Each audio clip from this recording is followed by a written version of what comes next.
D G S P साहब, आप sir मेरे हाथ से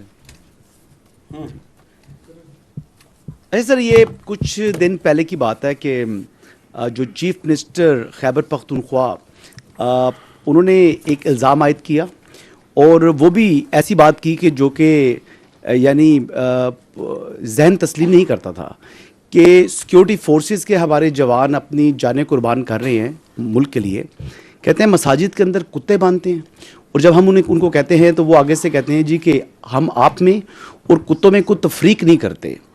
और इसके ऊपर ना उन्होंने माजरत की और ना आपकी जानिब से कोई इस मुतल्लिक जो है कोई रद्द-ए-अमल आया कि इतना यानी गलीज़ किस्म का इल्ज़ाम लगाना विदाउट एनी एविडेंस कि वो कौन सी मसाजिद हैं, वो कौन सा इलाका है, कब का ये वाक़या है, कितने वाक़यात हैं। उन्होंने मसाजिद का जिक्र किया और उन्होंने कहा कि कुत्ते बांधते हैं।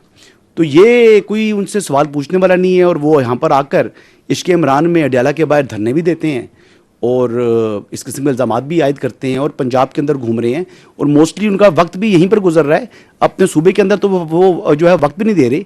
जिस दिन कैडेट कॉलेज वाना का ऑपरेशन हो रहा था उस दिन वो मीडिया लीग के जो है इफ्तिताह कर रहे थे, क्रिकेट खेल रहे थे।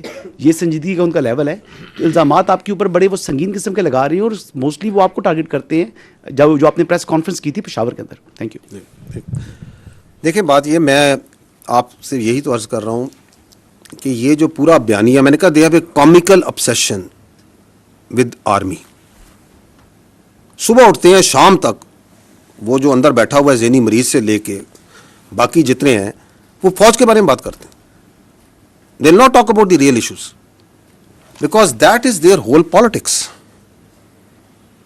और उनको इस चीज में कोई परेशानी नहीं है कि सच बोल रहे हैं झूठ बोल रहे हैं। That's not important to them. आपके सामने मैंने कितनी मिसालें दे दी। उनके कागजों में तो vice chief of army staff लग चुका था, अभी पूछे ना क्यों नहीं लगा। उनके ख्याल में तो एनएसए भी लग चुका था, उनके ख्याल में तो सीडीएफ की अपॉइंटमेंट लेटर भी नहीं होना था। वो तो बड़े वसूख से बताते थे ना। तो उनको तो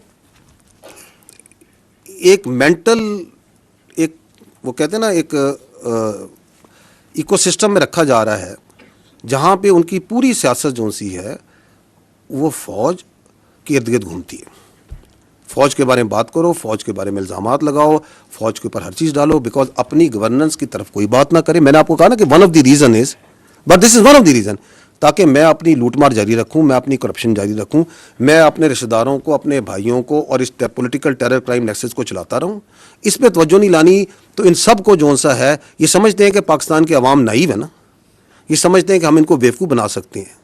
तो मैं 3 बार ये बोला, मैं दोबारा बोल देता हूँ, ऐसे नहीं होगा। क्योंकि पाकिस्तान के अवाम बहुत बाशऊर है मेरे भाई। इन्होंने तो पाकिस्तान के अवाम को यही बताया था कि मुल्क डिफॉल्ट कर जाएगा, कर गया। ये अवाम की मेहनत से हुआ ना। इन्होंने तो ये भी बताया था कि ये फौज जो सी है ये लड़ नहीं सकती, ये तो सिर्फ सियासत करती है। तो फौज लड़ी या नहीं लड़ी? लड़के दिखाया। पूरी दुनिया में उसकी आवाज गई या नहीं गई?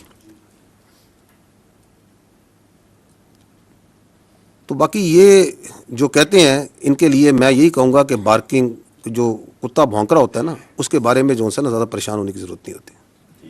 ठीक है।